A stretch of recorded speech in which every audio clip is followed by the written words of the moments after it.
Height कैसे बढ़ाएं?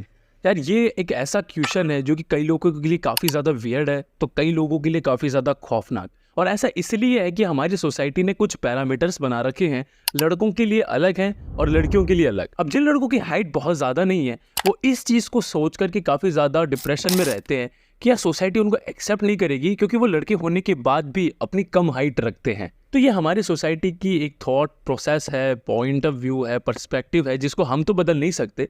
लेकिन फिर भी अगर आपकी हाइट कम रह रही है तो इस वाले वीडियो के अंदर मैं कुछ नेचुरल चीज़ें आपको बताने जा रहा हूँ जो कि आपकी हाइट को इंक्रीज करने में काफ़ी ज़्यादा मदद कर सकती हैं। और साथ ही साथ आपको हमेशा अपने आप को सकारात्मकता से भर करके रखना पड़ेगा कि भाई हमारी हाइट नहीं है तो भाई हमारी गलती थोड़ी है।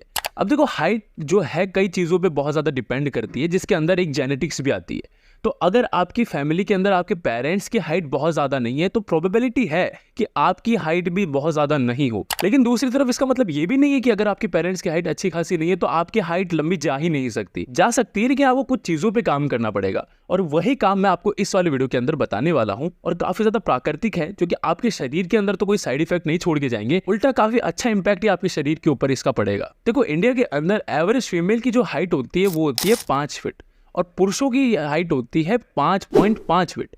तो अगर आप पुरुष होने के बाद 5.5 फीट तक हैं तो आपको डरने की कोई विशेष बात नहीं, क्योंकि आप एक एवरेज भारतीय पुरुष हैं। साथ ही साथ मैं एक चीज कहना चाहता हूं कि अगर आपको ऑलरेडी लगता है कि आपकी हाइट ओके है तो आपको अपने शरीर के ऊपर कोई प्रेशर डालने की जरूरत नहीं कि भाई हमको तो भाई दानवाकार ही बनना है। नहीं भाई, बहुत भद्दे लगोगे, अच्छे बिल्कुल नहीं लगोगे। तो ऑलरेडी अगर आपकी एवरेज जो हाइट है अगर भारतीय पुरुषों के बराबर है तो आपको ज्यादा दिक्कत लेने वाली बात नहीं है। लेकिन फिर भी अगर आप अपनी हाइट को बढ़ाना चाहते हैं तो ये तो आपके ऊपर डिपेंड करता है भैया। जहां सबसे पहले अगर आपको अपनी हाइट को बढ़ाने को देखना है तो मैं आपको 2 आसन यहाँ पे बताने जा रहा हूँ। पहला है सर्पासन और दूसरा है भुजंग आसन। सर्पासन से कई फायदे होते हैं। एक तो आपका शरीर काफी अच्छे तरीके से स्ट्रेच होता है और ये कुछ इस तरीके से होता है जैसा कि आप वीडियो के अंदर देख रहे हैं। सर्पासन से आपका बैकबोन काफी ज्यादा स्ट्रांग होता है और ऑब्वियसली आपको जैसा कि दिख ही रहा होगा कि सर्पासन करते हुए आपका जो शरीर है वो काफी अच्छी तरीके से स्ट्रेच हो रहा है। तो अगर आपको अपनी हाइट इंक्रीज करनी है तो आपको सर्पासन जरूर करना चाहिए। दूसरा है भुजंग आसन, जो कि कुछ इस प्रकार से होता है और हाँ, कई लोग इसको कोबरा स्ट्रेच भी बोलते हैं, क्योंकि यहाँ आपको ऐसा लग रहा होगा ना कि सांप के जैसे कोई फन निकाल लिया हो, और ये कुछ इस तरीके से होता है। भुजंग आसन यानी कि कोबरा स्ट्रेच से आपके शरीर के पेट के अंदर जो चर्बी है ना वो कम होती है। भुजंग आसन करने से आपको ना कब्ज से भी राहत मिलती है। तो ये एडिशनल यहाँ पे आपको एडवांटेज गिना रहा हूँ मैं भुजंग आसन करने के। लेकिन हाँ, साथ ही साथ भुजंग आसन को अपनी हाइट को इंक्रीज करने के अंदर भी आप शामिल कर सकते हैं,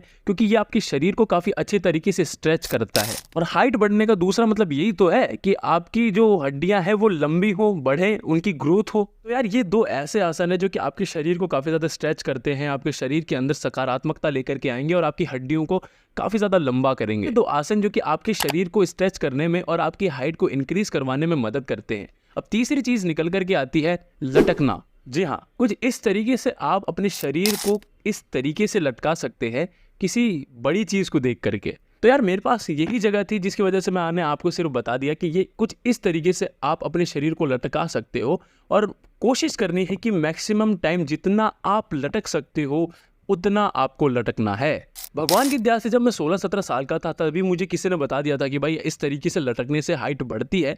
तो मैं ऑब्वियसली जहाँ भी इस तरीके से बालकनी या ऐसे लटकने की जगह या पर्दे वर्दे दिखने की जगह दिखती थी, मैं लटक जाया करता था उनसे। तो यार अगर आपकी भी एज ज़्यादा नहीं हुई है, अगर आप 16-17 साल के हो तो आप इस चीज़ को कंसिडर कर सकते हो। और हाँ, इसके आपको सच में वैल्यूएबल रिजल्ट्स देखने को मिलेंगे। 3 चीज़ें हो चुकी है, अब एक ही चीज़ बाकी रह गई है, वो है पेट पूजा।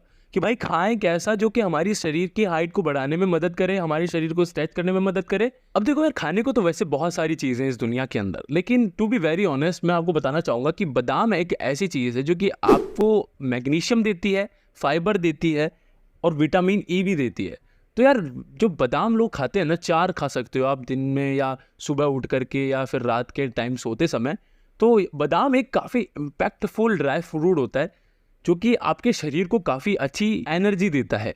अब बादाम के बाद दही आप अपने खाने के अंदर इंक्लूड कर सकते हो। दही के अंदर भी काफ़ी अच्छी अच्छी चीज़ें आपको देखने को मिलती है, जैसे कि पोटेशियम हो गया, फास्फोरस हो गया और साथ ही साथ दही के अंदर कैल्शियम भी आपको देखने को मिलता है। तो दही एक कुल मिलाकर के ऑल इन वन चीज़ आपको देखने को मिलती है जो कि आपके शरीर को काफ़ी अच्छी अच्छी चीज़ें प्रदान करता है। और अगर आपको अपनी हाइट को इंक्रीज़ करना है तो यार आपको दही को तो अपने खाने के अंदर ज़रूर इंक्लूड करना ही चाहिए। उसके बाद गाय का शुद्ध दूध, ये भी भाई आरामदायक चीज़ है। अगर आप गाय का शुद्ध दूध अपने खाने के अंदर इस्तेमाल करने लग जाते हो बिना चीनी के, बिना शुगर के, तो ये भी काफ़ी अमेजिंग रिजल्ट्स आपको देगा, जिसको सुबह उठते समय और रात को सोते समय आप कंसिडर कर सकते हो। हाँ, तो ये वो चीज़ें हैं जो कि आपकी हाइट को इंक्रीज़ करवाने में काफ़ी ज़्यादा मदद करेंगी। वैसे ओवरऑल अगर आपकी हाइट बहुत ज़्यादा भी नहीं है तो आपको डिप्रेशन में आने की ज़्यादा ज़रूरत नहीं है, बस आपको पैसे बहुत अच्छे कमाने हैं, सोसाइटी आपको एक्सेप्ट कर लेगी।